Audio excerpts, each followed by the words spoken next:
Hello, everyone. This is Patrick from ApplyChat Healthcare. Welcome to our latest ApplyChat Healthcare podcast as part of our regular webinar series on nurse and healthcare recruitment topics and healthcare human resource matters generally. To watch our webinar videos and view the presentation notes, you can find the link to our YouTube page in the podcast notes. You can also find all of our free resources and learn how ApplyChat Healthcare finds more qualified nurse applicants for our healthcare clients by visiting us at applychathealthcare.com. Healthcare, thanks for joining our latest webinar on healthcare recruitment. And we're so thrilled today to have a couple of stars. I'm a little bit starstruck, actually. I'm a fan of the Recruitment Flex podcast. If you don't know it, you need to check it out. So we have with us today Serge Boudreau and Shelley Billinghurst, the hosts of the Recruitment Flex podcast. And on the screen also, you'll see Adam Chambers, our president of ApplyChat Healthcare, who's going to host the event today. But we have a really interesting conversation today planned to talk about technology and working with vendors in healthcare recruitment. Every organization is looking at this and looking at ways to either create solutions or solve problems in-house or to bring in an expert and solve a problem from outside the organization. And I know that creates challenges for people. So Serge and Shelley have lots of great insights about this, and we're really excited to bring them in. And I'm also excited, we were just talking about this before we started, that these are also a couple of Canadians. I'm a Canadian. We don't get too many Canadians on the podcast. So this is awesome to have you join us as well. So let me tell you first a little bit about ApplyChat Healthcare. And we know that the challenges of healthcare recruitment have followed us into 2023. It's clear that this is going to continue for the foreseeable future, of course. And while every healthcare organization has many job openings, the key challenge is that most healthcare professionals are just not actively looking for a new job and not checking the job boards for openings. So that leaves thousands of passive candidates untouched by recruiters. So as an employer, you need to find a way to get beyond the job hunters and get in front of the right people who might be open to working for you if presented with a great opportunity. And that will result, of course, in more applications and more permanent hires. So at ApplyChat Healthcare, we help organizations do just that and fill more vacancies with a 3-step solution, including sourcing passive candidates from outside of the job boards, screening every candidate to ensure they're qualified, and following up with every candidate to keep them engaged and excited about the new opportunity.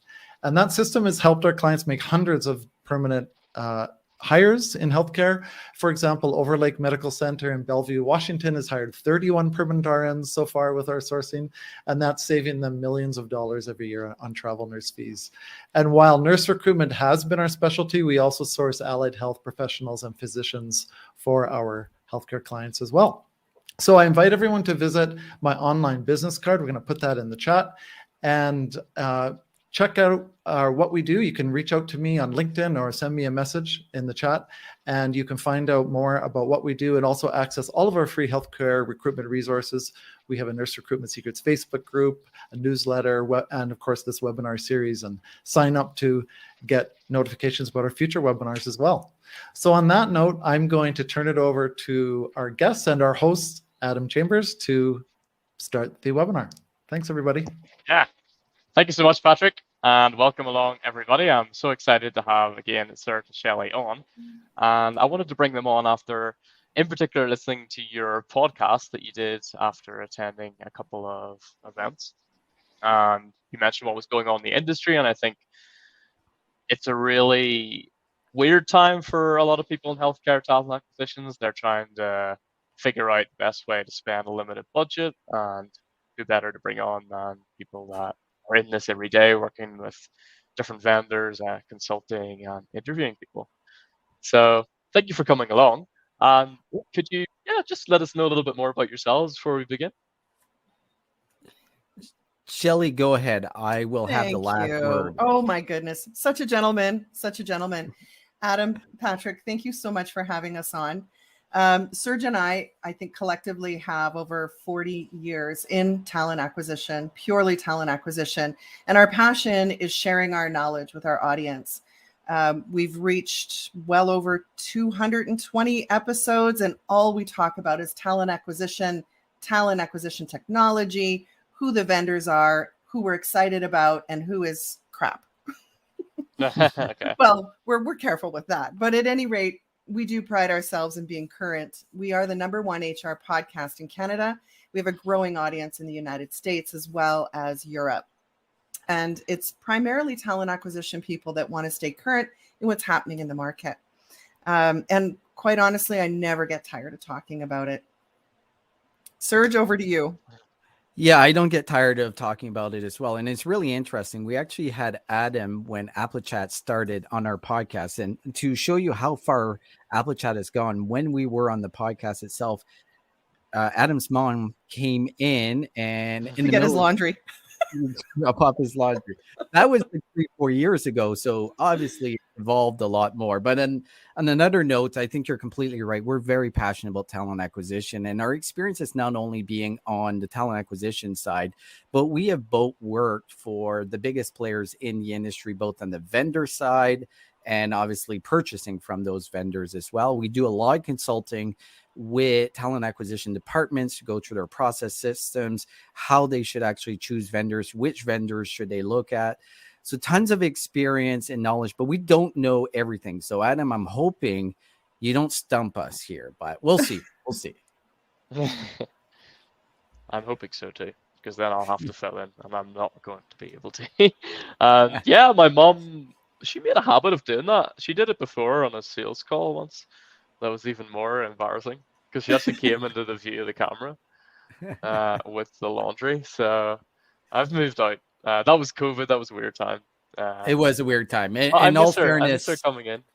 That was the start of COVID. I think that was April 2020. So very early. And I'm glad to see that you have your own place and a full company. So it's worked out great for everyone. Yeah. Yeah. So let's get started. You did mention you help people choose the right vendor. What would you say are some of the key factors to consider whenever organizations go about evaluating potential vendors? So can I start with this one, Serge? Yeah, please do. So I think what's important is to, first of all, take a look at what you already have. A lot of times we get starstruck in our in looking at new technology. I know I do. I get very excited about the new innovations, but also, the good, stable providers of technology. So I think the first thing to think about is really, are you using what you have now to its fullest extent? And if you're not, why not? Before you go out shopping, because everybody likes to shop, right? So that would be the first thing to consider. And if you've determined that it's no longer meeting your needs, or I think what happens a lot of the times when you look at technology, it was so painful to implement that making a change is something you do maybe once every 10 years. Like, it's a big undertaking and it's a lot of work. But there's some key things that when you're looking at technology, certainly for recruitment technology platforms, one of the things that I really emphasize to think about is how do you get your hiring leaders to engage? If you're on a platform that is clunky, difficult to use, difficult to navigate, you won't get engagement. And that is so important to take into consideration, that if you're not using it and you're developing little systems and spreadsheets outside of the technology, then it's not working for you. The other thing, and I'll hand it over to you in a second, Serge, because I know you love to talk about this. The other thing I think is really overlooked is getting a real sense of what the job seeker experience is. So if you've got a system that is forcing people to fill in and register first, give all their information before they can even apply for the job, you're putting barriers in the way, versus looking at technology that makes it actually short, sweet, to the point. You get the information that you really need, and then all of your compliance things can happen later on in the process. So, Serge, I know you have other priorities you wanted to talk about too. So over to you.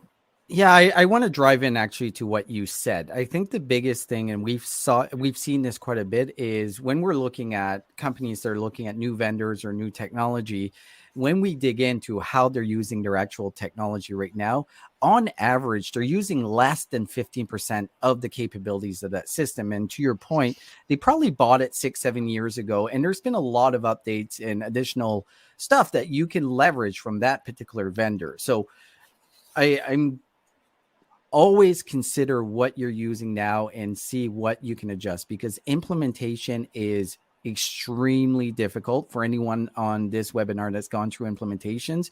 To do it right, you're talking thousands of hours in most cases, especially for big organizations. So before you take that endeavor, start really looking at how can we maximize what we have right now. But it still goes to the other point that you had, Shelley. If your technology is completely built for you internally on how to use it, and your hiring managers can't use it, but you as a recruiter or talent acquisition or HR, you figured it out over 5 years. So you think it's fine, but your users, your hiring managers, they have no engagement. They don't know how to use it. It's never going to work out. And I can't state this point more enough. It's not about you when it comes to leveraging the technology. It's about the person that's trying to apply and actually leveraging your technology. And every time when I see implementations, they all focus about our internal policies. How can we squeeze our internal policies, and how can we make sure we have everything? And they forget about the user experience, because if people are not applying to your jobs because it's a crappy process, it doesn't matter. You can spend $500 million on a system and it's still not going to be used. So I guess I don't have an additional point. I just want to keep highlighting the points you have right now.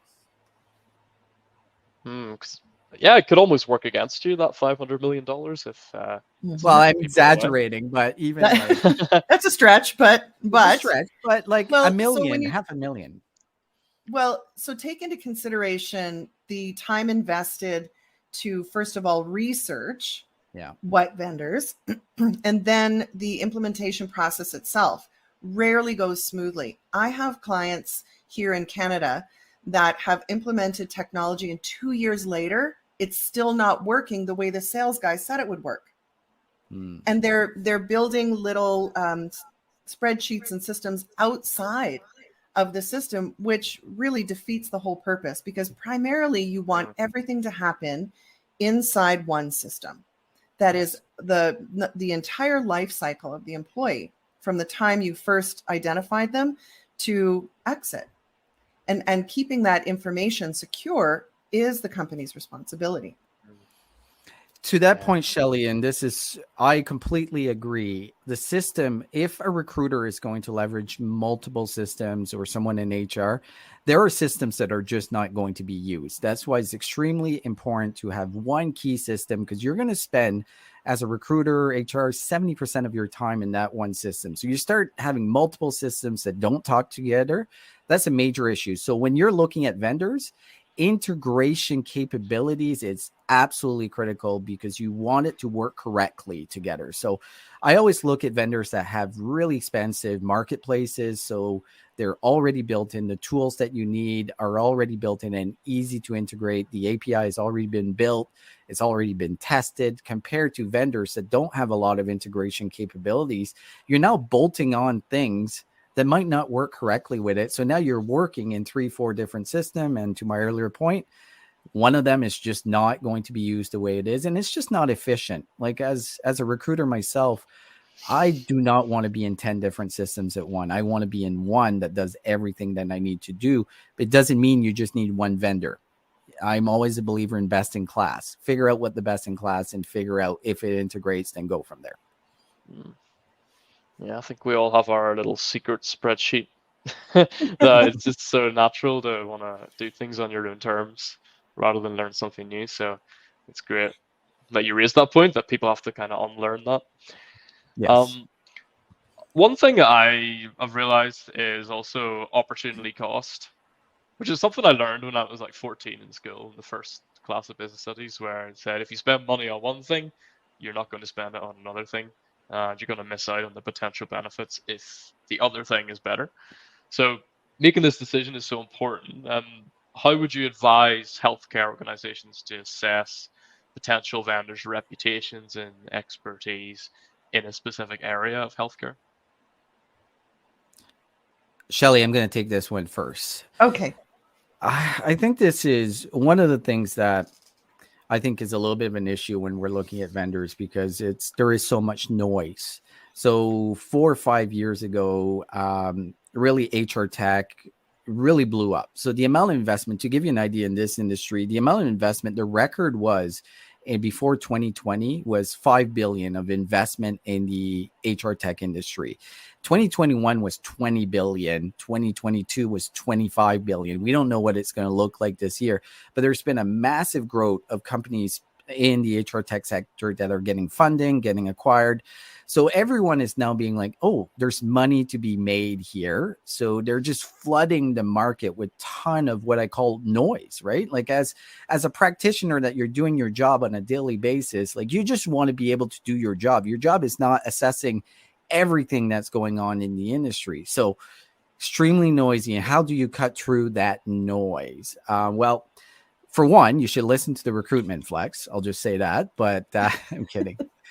The other element is you look at what are the key things that are happening in the industry. So there's things that are buzzwords. Like one of the things that we've seen a lot since George Floyd was diversity, equity, inclusion tools. Suddenly, every tool in the marketplace had some type of DE&I, even though 2 months ago it didn't have it, right? So they're trying to play on what's hot in a particular market.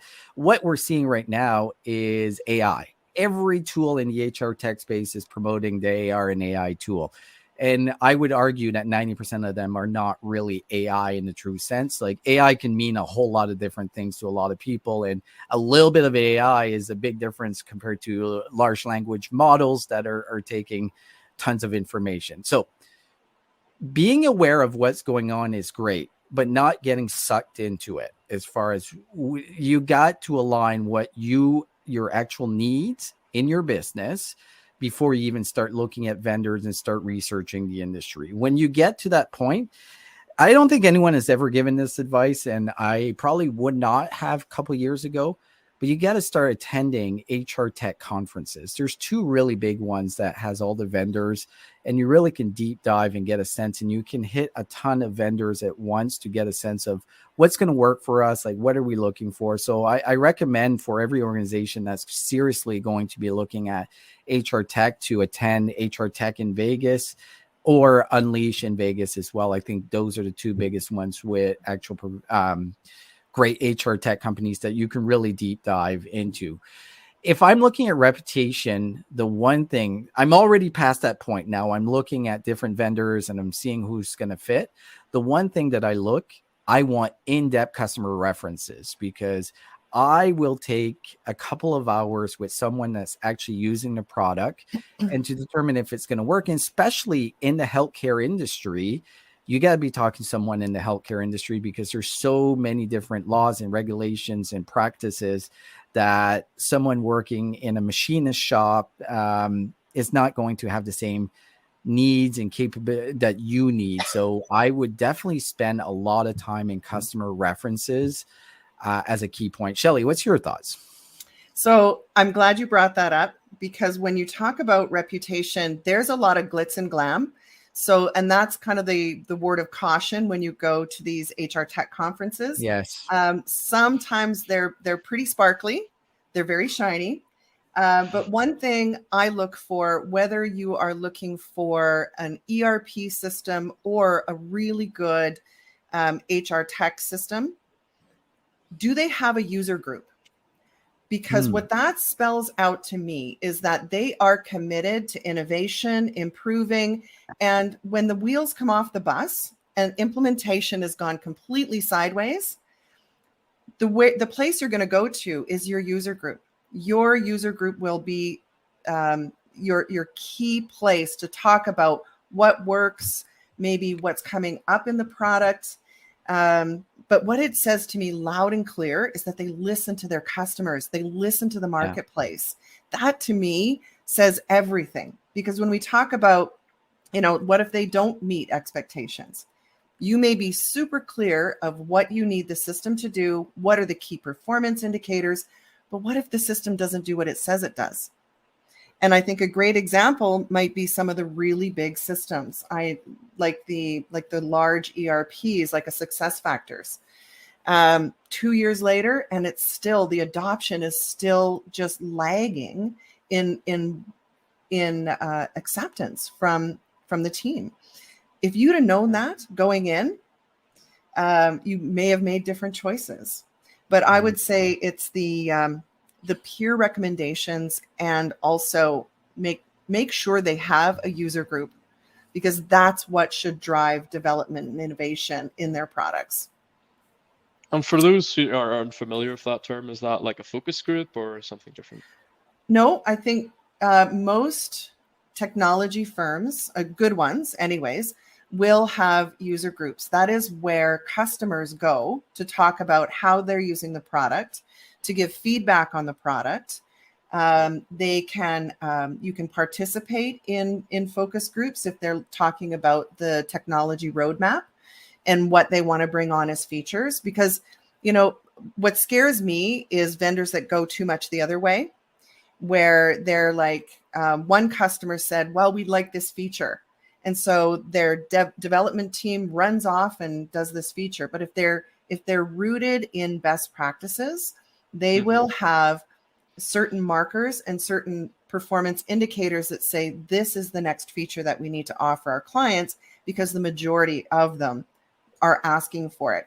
And of course, I'm referring to software as a solution, or SaaS, or cloud-based solutions, where when there's any sort of updates to the system, it goes system-wide. But it's really, to me, it's about the sincerity of the organization to hear what their customers have to say.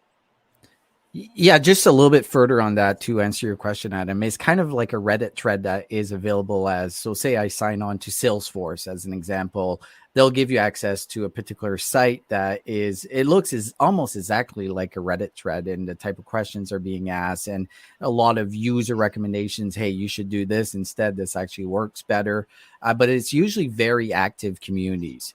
The one point that I do want to add on here, that when you're looking at vendors and seeing how legit they are, and I think to Shelley's point, is listening to their users is extremely important, right? And we see a lot of vendors not really involved. And this is what I love about AppleChat. Doing these things to give value to their clients means that they're listening to their clients as well. So the more thought leadership in the industry that this particular vendor is doing has tons of benefits. It gives them a lot of credibility with users, but also other people in the industry that are looking for different types of solution, being like, well, this AppleChat, they seem to know what they're talking about because they're quite involved. There's a lot of groups of people they're talking to, from like experts to users on a daily basis. So always look at how active they are in the actual community. I think that's important as well. It gives them credibility. Yeah. We do set out to educate people as well, because we care about the end result, even if they don't use us. And I think that's a common theme in the vendors that we've seen. They care about the standards of the industry they're working in. If someone listening to this has found that vendor that has a user group and positive reputation, everything seems fine, it's now time to sign a contract to begin working with them. What would you say are some of the essential elements that healthcare organizations should aim to include in those vendor contracts? I'd like, Shelley, for you to tell me your view on this. Well, I'll kick it off. There's a lot. I would say there's probably at least a dozen things that you need to consider. Make sure you've got your legal team or your contracts people engaged. Try to think that you as a TA leader are well-versed in contract law. Is probably a mistake. So make sure you've got a team with you to take a look at what's involved in the contract. Some key things to think about, though, I would point out service level agreements, because when it comes to implementing this technology, you need to know what to expect. You can define and say, hey, we need, on certain issues, we need response within the hour. If they don't provide that, it's a good thing to know before you go in. So be very, very clear, read and understand the parameters of what they will service and how they will service and support you. You know, there's other things like data privacy and security. And of course, your IT team needs to be involved in that. Compliance, regulatory. Again, let's make sure our legal team is on board to be, you know, reviewing the contract with the vendor. And things like change management and escalation. I think that is something that's usually left to the bottom of the contract. And that is, what is the procedure if we think you guys are dropping the ball? What is our recourse? What are the steps in the process? Because going in, it's kind of like, you know, when you're first getting into any sort of new relationship, everything sounds good, right? Mhm. The sales rep, they get the right people in the room, they're implementation engineers. But we really need to talk about what happens if this isn't going well, and what is the correct steps? What are the procedures that we need to take, and be really clear about who's doing what, because I think the only time you're going to have disappointment is when your expectations were one thing, or assumptions, or maybe what the sales rep said. And that's not the reality once you are in up to your ears in an implementation. Serge, what did you want to add to that? Yeah, that's a lot. I think the biggest one when we look at it, and so one probably I don't understand as much in healthcare, is just the compliance and regulatory requirements. They're massive, right? Like you have to make sure that you're meeting all the requirements based on the country that you're in. And like digging in deep, like let's put ourselves, like we're doing demos, we're going through the process, be like, hey, can it do this? And the sales rep's going to be like, yeah, we'll figure it out. And this is a very normal occurrence. And then they go back to their dev team. Hey, can we do this? The dev team's like, are you crazy? There's no way we can do that. Then the mindset is like, well, let's just hope they forget. And when we get to the point of implementation, it'll be too late. So we'll already be quite deep in it. So to your point, Shelley, recourse is absolutely critical, because you will be shocked how many times that happens, that you ask questions, it's confirmed, but when you're in the implementation process, suddenly it's not there anymore, and be like, actually, we can't do it, or at this point. So when you're going through, even before we get to the contract side, you should be really good at documenting everything that's been said, right? Like I recommend recording all of the calls with your vendors, documenting key things that they promised they would do, because when then you get to the contract, you have all your notes and you can follow back, because when the contract's signed, it's sometimes too late. So definitely make sure that you're getting everything in writing and it's actually meeting what you're trying to do and what they've told you that it does, right? I'm not saying that vendors are bad, right? But you got to put in context that they have sales teams. Some of them are newly trained and they just want to get the sale, because if you're in healthcare, you're probably a large organization and you're probably a big sale for them. So sometimes things that are not on the up and up happen. So documentation throughout the process, make sure that you're recording everything and make sure that it's in the contract, because after the contract is signed, kind of screwed. Can I just one final word on the topic of contracts? When you're in that whole negotiation process and you're asking about a feature that you seem to recall or you documented, and they go to the dev team and they come back with, this is the big red flag, everyone. They come back and say it's on the roadmap. Yes. Okay, so this will be a common occurrence. It's on the roadmap means it could be a year or two or maybe never. Yeah. That's why user groups are so important, because they will tell you, oh yeah, they said they were going to integrate with our payroll system and we told them what our payroll system was and it's on the roadmap. That's a big red flag. Yes. Good point. Yeah, when we make our contracts, we always try and define what the key terms mean. So for example, we would guarantee, say, 20 qualified candidates, and then we would define what that actually means. And I think in the past with vendors that we've worked with, there can be a lot of wordplay and stretching of definitions and terms. Yes. It's really useful to put it actually the actual agreed meaning of the words in as well. I've got a little altruistic question to follow up on this, because it's going to teach the market how to get lower prices from people like us. And what negotiation tactics can healthcare providers use to achieve favorable terms and pricing? You know what? There's two sides of it. I've been on both sides, both as a vendor negotiating and being someone negotiating with a vendor. And on one side, I love it. On the other side, I don't. So the side that I do love it is probably everyone's shoes here that's listening to this webinar, is being on the side that you're negotiating with a vendor, because you hold a lot of the leverage, right? But the one thing that I want to consider in this, there's a couple sides to it. When you're negotiating, I've been in a situation where they're negotiating to a point that I'm not making money anymore, or the margins get extremely tight. And that's not a good thing for you at all. Because what happens if you really run them down to almost nothing? Margins are too tight. The service level is going to go down. How they care about you, how much priority that you do have, it's not going to be good. So I want to put that out first. But in saying that, it doesn't mean that you shouldn't be hardcore negotiating, because at the end of the day, your responsibility is to give the best value to your organization and have the best tool at the best possible price. So on that note, I think there's a couple of things that I look at. I look at where can I get value that's good for both sides, right? Like anything in negotiating is can you make, and maybe it's not win-win. I don't know if that's an outdated term, but there's a lot of win on both sides. And so I'll look at really, okay, we've got all the service, we get all the key things.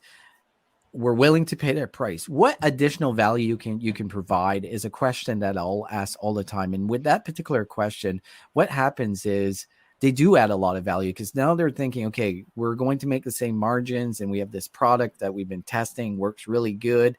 And maybe we added as a value to this particular service, and that would have cost like $20,000, $30,000 more for that additional service. So I always look at how can they add additional value without squeezing their margins. The other thing that I look at is flexibility in contract terms. To Shelley's point earlier, when you're looking at these types of systems, you're going to have them potentially for a long time. But you want a better price, but you want to give yourself the flexibility, because if, like in reality, when I see leaders getting fired in organizations, in the TA world or ERP or implementation, like when you see CTOs get fired, it's because they've implemented a large ERP and it's gone horribly wrong, and now they're stuck with it. So if you can negotiate in your term opt-outs after 2 years, after a year, those work really well. And then after that time frame, sign for 10 years, 5 years, depending on what it is. Obviously, some of the technology is going to change very rapidly, but your core technology is probably going to be very similar for a long time. And I think healthcare is really in that space, right? Like you're not going to change your healthcare technology back end, front end a lot. You might every 5 to 10 years. So those are the key points, like value added service, negotiate on opt-outs early in the contract if you can, and if not, look at long-term commitment. Shelley, what's your thoughts here? So this may go without saying. I don't know if it's too basic, but whether you're buying steel for a manufacturing plant or services or technology, best practice is to have more than one vendor. So being able to have multiple bids, I think the more you're prepared before you go to the market, that is, be super clear about your requirements and what your organization truly needs, because there may be things in the contract that don't add value to your organization. Best practice, though, would be to always get multiple bids and be sure you're comparing apples to apples, right? So working closely with your supply chain management team. Again, I'm a big fan in talent acquisition. My best friend is my legal team and my buyer, because they understand commercial terms on contracts. They also will force you to be super clear about what we need the system to do and what would be nice to haves So you're going in well-informed, and you're not left with basically only one to choose from. Yeah. So have more than one. Yep. Don't put all your eggs in one basket, as they say. Yeah. And I think, final word on that, always be prepared to walk away. Yes. Yes.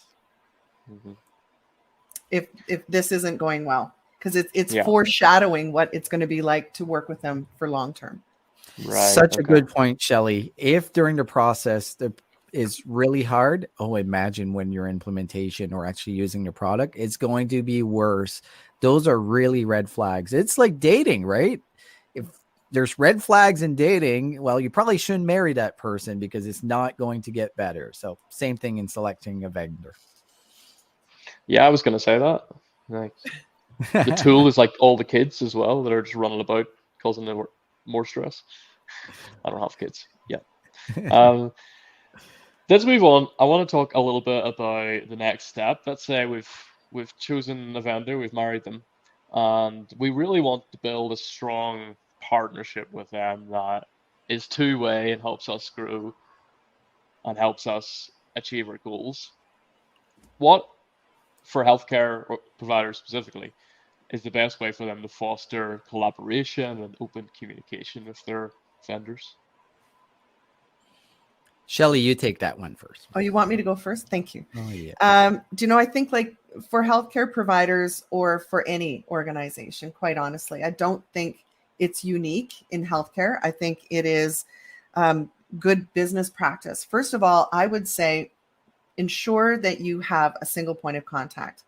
Accountability on both the vendor side as well as your corporate side. You need to have your single point of contact, your champion, someone who is a dedicated point of contact, and ensure that communication is always done in the form of being constructive. There's a lot of pressure. You know, the vendor's got a lot of pressure, and you have pressures to deliver talent to the organization, because without it, you're not in business. So always maintaining that respectful relationship with your point of contact and developing a good rapport. I think in all relationships, if you've got a good rapport, you know that when things are not going well, we can be constructive about it and come with, you know, a mindset of sharing the information, bring them into what are your long-term plans. Make sure that the vendor understands not just what we need today, but what do we need going forward? What do we need to change? I think those are two key things to consider. Serge, what would you like to add to that? Yeah, I think that's great. I think that's table stakes, to tell you through. I think you can go a little bit deeper, because a lot of relationships between vendors, especially when it starts going a little bit sideways, it becomes a little bit adversarial. And I think you want to avoid that, right? And I don't think a lot of companies realize the actual value that these organizations these vendors organizations can give you, because I've been in that boat where I'm having business challenges and I actually approach a vendor that might not be completely related, but here's my challenge. Is there anything that you guys have seen, done, that's worked for one of your other clients? And you would be amazed of how they drop everything and they want to solve that problem for you. So how do you get to that point that you have that trust? Well, you have to give them that trust and give them a little bit of a sense of your business and your challenges. And you will be surprised of how helpful that your partners or your vendor here will be. The other thing that I look at, and to go a little bit deeper in that, is like, are you joint planning? Like going into the year, as you're planning your year as far as what you're going to do on the HR technology side, but overall your talent acquisition strategy, as an example, are you involving your vendors? Like, here is where we want to go. Here are the key challenges that we have. How can you help us in addition to what we have? And you will be shocked again. So involving them and updating them as much as possible is absolutely critical. Sharing information with the vendor, as being on the vendor side, there is nothing more helpful than that. Seeing where your sources of candidates are coming from, seeing the back end of things that could be extremely helpful for that vendor, is really helpful because it also can solve a lot of different customers' problem if you're sharing your data. Not saying that they're going to share your data with other clients, but it gives them a really good idea of what's working, what's not. They can go to their dev teams and really start working an adjustment so the system works as it should. Without the data that you might have that's proprietary to you, they can't do that. So I think those are all critical. The one thing that I do like, and I do when I'm on the vendor side or on the other side, I have quarterly business reviews with all my clients. And the reason that I want to do that is to get an idea of anything that's happening as quickly as possible so I can solve the problems. On the flip side, you being not the vendor, similar.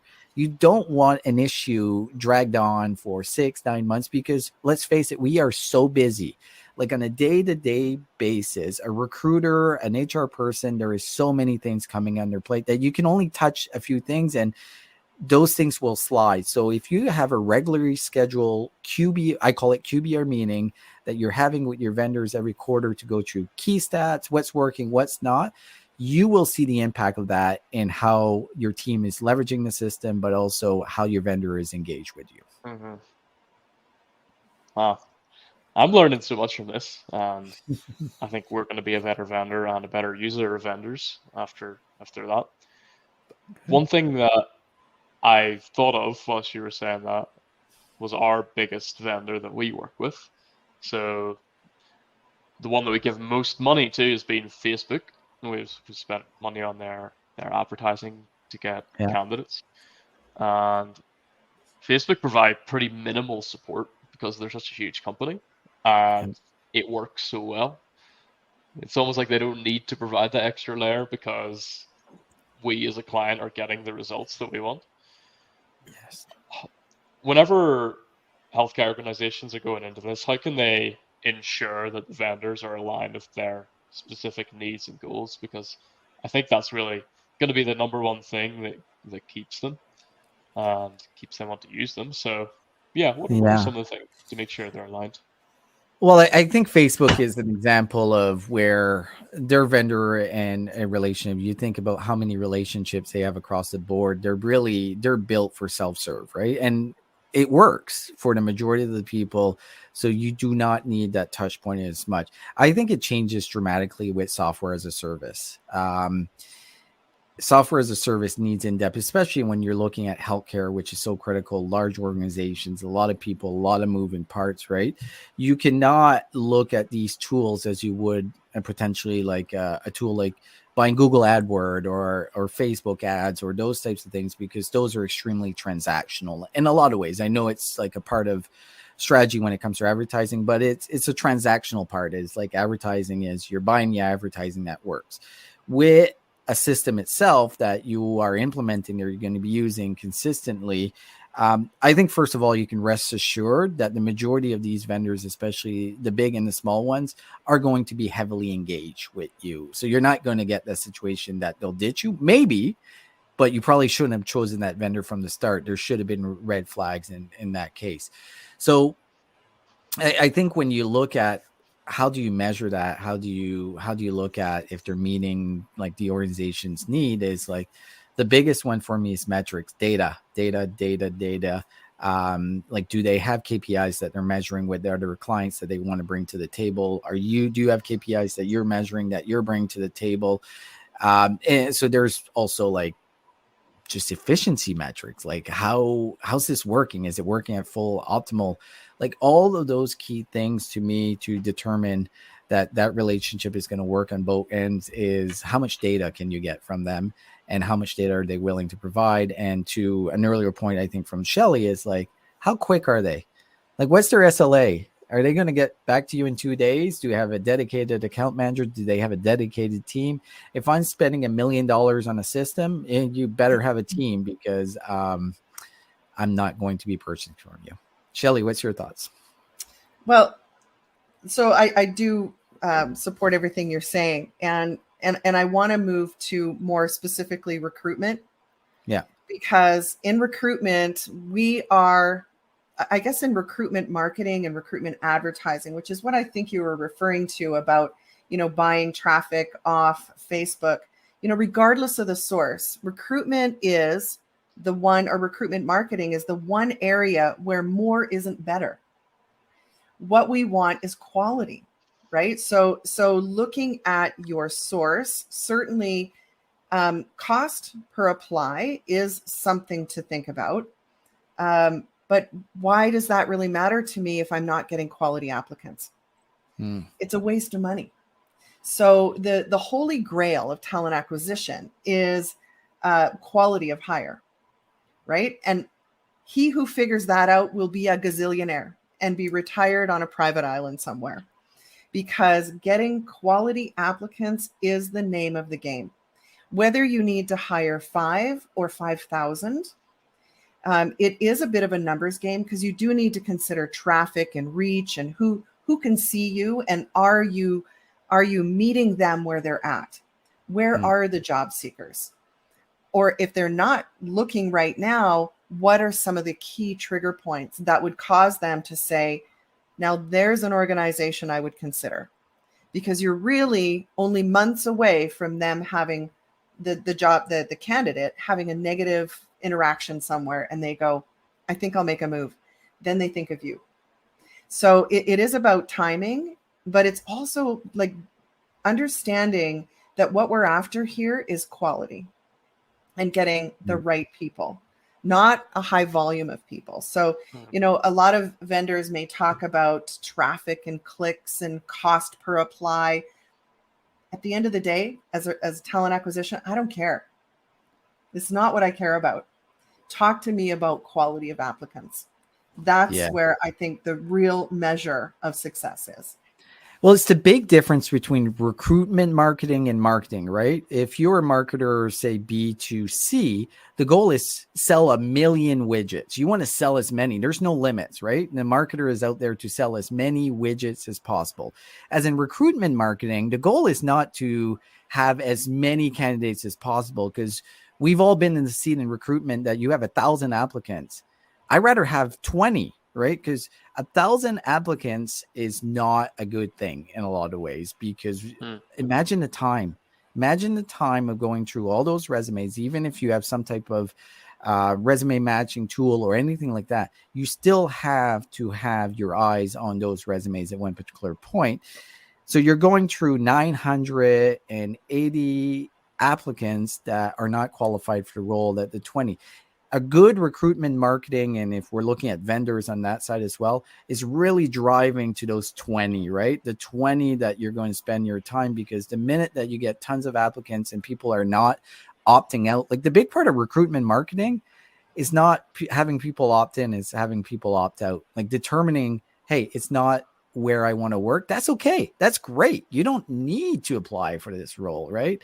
So I completely agree. And I think this is where we really fault in when we're looking at partners is on the recruitment market and vendors on the recruitment marketing side, is like all about, we're going to drive this many applicants. As a practitioner, I don't want that. I want quality. That's all I care about. And whoever can get that to me, that's the most important thing. Yeah, I like that. I like that a lot. And the ones that are leading with that message shows that they've really been listening to their clients, and they care about it. So it's something that we're definitely doing more of, focus on quality, especially as there's less money and funding around for healthcare recruitment at the moment. Absolutely. On that topic, are there any specific areas or processes where organizations maybe commonly overlook cost-saving opportunities of vendors, or areas where they could save a little bit more? Cost cutting, I think one of the things that we mentioned way at the start and going back is where I would look first is, like, a lot of companies don't realize that their tech stack in, say, recruitment, they have things that were acquired or bought 4 years ago and no one has ever used, and they keep paying the invoices every year. And we see that more in large organizations, right? They don't realize that there's 40, 50, 100,000 on systems that are used by 2 people. So anytime that you're looking at technology, you have to really, and sometimes it's not like you really have to dig to find it. It was sign a contract on the side and it's a tool that was used for a specific rep. I would spend a lot of time looking at everything, uncovering every rock to make sure that we're covering what we're actually spending is what we're using. And to that point, a lot of times, like 50 to 60% of that is gone. One of the things that I've noticed in healthcare particularly, but I've seen it in other industries when we talk about cost cutting, and maybe it's a little bit different, but it's talking about a staffing provider, right? I've seen healthcare organization have up to 300 different staffing provider to try to fill some of the roles. And usually those are coming from hiring managers. They'd be like, oh, I'm just going to get my own recruiter and take it off my budget. And then suddenly the other hiring manager does that. Then suddenly now you've got spend all over the place that is being on that person's budget itself. But if you look at the overall organization, there's a big cost to that. And I did this assessment for a client, and they said, when I asked them, like, how much are you spending on staffing, right? And they were like, oh, maybe a couple $100,000. Well, the number was 2.5 million when I uncovered everything that went on. So we had 40 different vendors for staffing services they were using. Every hiring manager had a different one. So if you peel that back and be like, okay, we're not going to stop you from using staffing services as a user, but we're going to centralize it so we get the best bang for our buck. And just by centralizing and looking at it, we saved around $1 million by just centralizing it. And then suddenly the usage of staffing went down as we enhanced the amount of technology that the recruiters could use. So that's one of the big things that I would look at in any organization. Like, where is the dollars being spent with your hiring managers in different ways with their own budget? Because it might not affect your budget, but as an organization, 100%. What's your thought, Shelley? Am I missing anything there? Oh my God, you're spot on. You're spot on. I think the other place where there is gold that most organizations overlook, and please don't beat yourself up if this applies to you, because I think it applies to almost every organization. And so if you currently have an applicant tracking system and you have over the years had applicants flowing into it, and you keep advertising, again, it's the sparkly, it's the new, let's put the job ad up, but there is gold in your applicant tracking system if you were to treat it the same way that most companies treat what's called a CRM, or a customer relationship management software. So imagine you've got, some organizations have north of 10,000 people applying a year. And if you think of people that may have applied to you 2 or 3 years ago that didn't make the cut because, the min qual was, they need 3 years in this particular type of nursing care. Well, that was 3 years ago. Where are they today? So what are we doing to nurture that relationship? Those are candidates you have bought and paid for. Those are job seekers who are in your industry sector that know who you are, yet you're doing nothing. You are letting it atrophy right in front of you. So finding tools that can go in and treat those past job seekers as potential future hires, as you would in any sort of sales process. We're just simply applying it to talent acquisition. So I think cost savings is usually right under your nose. Yes. It's already sitting there, but maybe nobody thought of it. Maybe nobody thought to go, well, wait a minute. We did this huge recruitment drive 4 years ago. Where's all the candidates that didn't meet the minimum qualifications then? Where are they today? Guess what? We've got their name, address, phone number, and email. And so long as we're on side or compliant, we can reach out to them, can we not? It's a little bit of reverse marketing. Shelley, I'm so glad you brought that up, because that is probably the most underserved part of talent acquisition. We keep buying the same job seekers over and over and over, while we have people that are sitting in our ATS that have already shown intent to the company. They already know your company. They've already researched it. Instead, we're trying to get the shiny new thing while they're just rotting away in your system. So such a good point, Shelley. I think that's for everyone. If there's one takeaway from this call, maximize your applicant tracking systems and your candidates have been in the past. Don't forget about them. We actually got a submission from a candidate yesterday to one of our clients that have been quite slow from our database. I started doing that after I heard Bradley from Candidate Hub on your podcast. And it works. I mean, it's worked for us already. So, yeah, it's definitely a big one. I'd like to end on something that's been on my mind recently, and I sent out a little bit of a questionnaire about it on Friday to some people, and that's about actually how did leadership in HR and talent acquisition get more budget from their CEO or CFO? Because they're being cut across the board, and it seems like not really trained to negotiate and lobby for increased funding for the recruitment departments.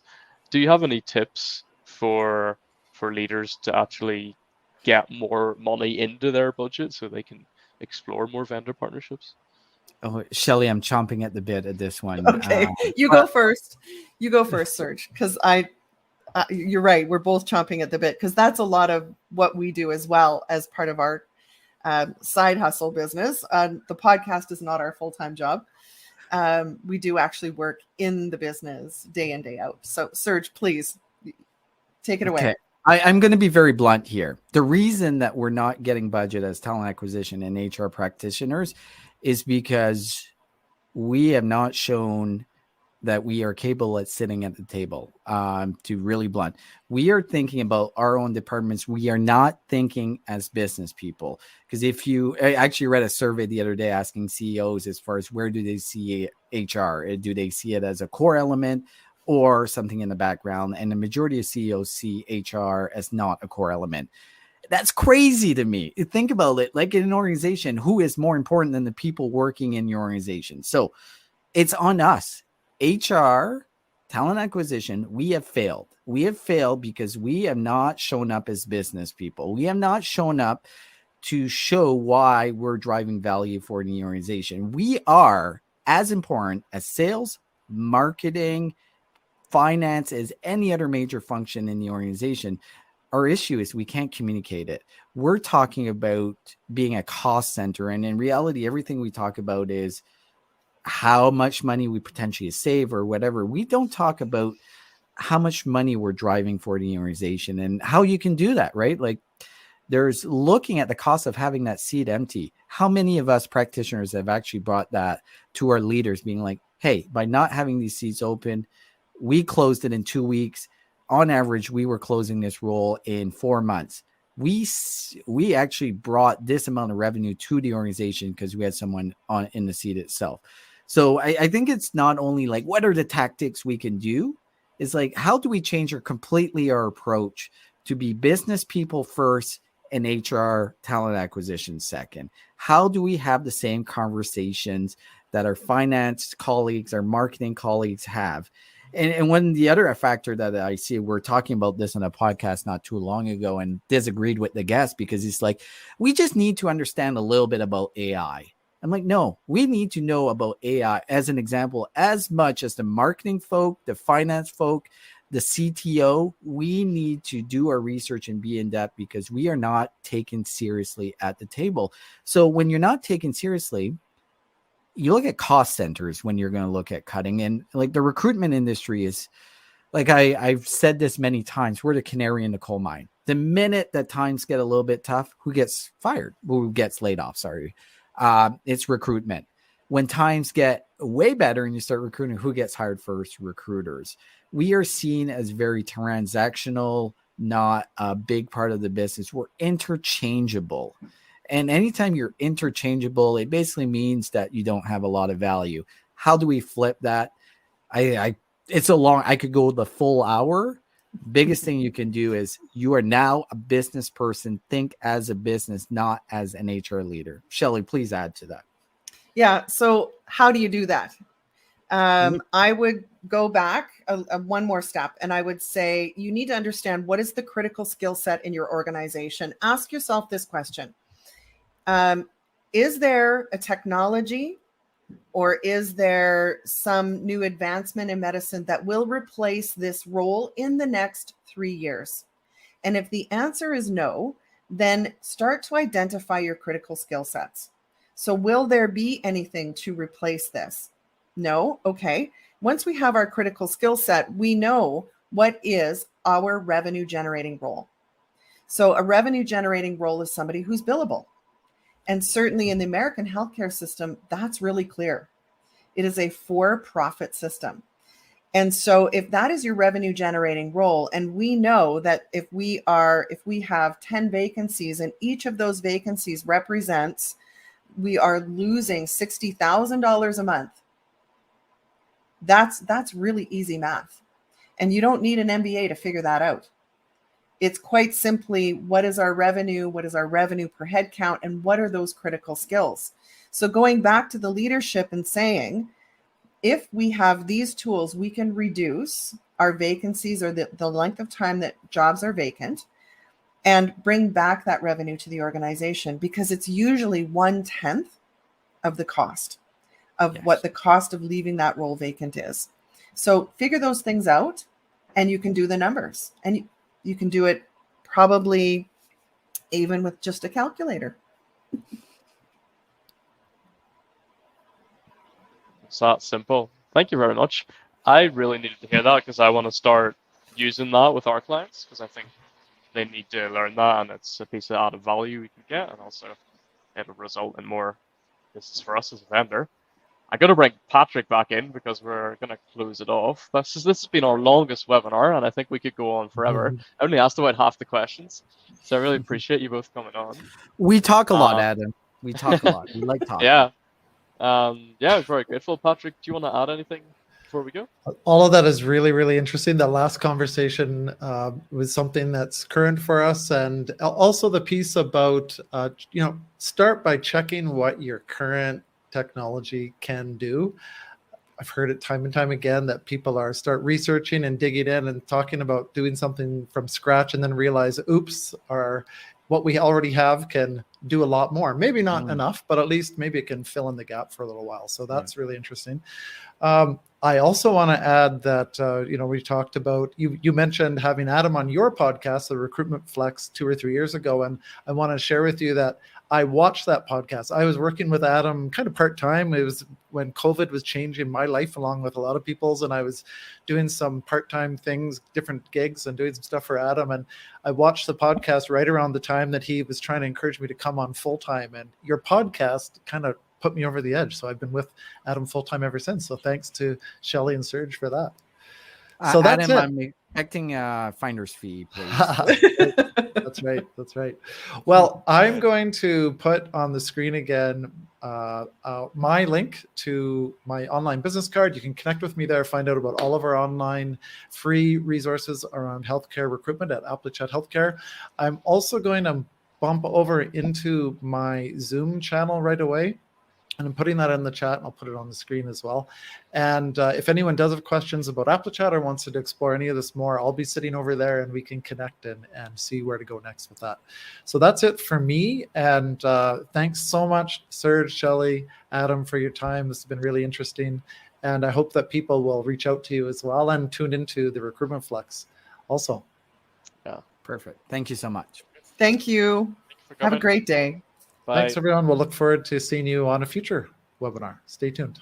Bye-bye. Bye. Bye.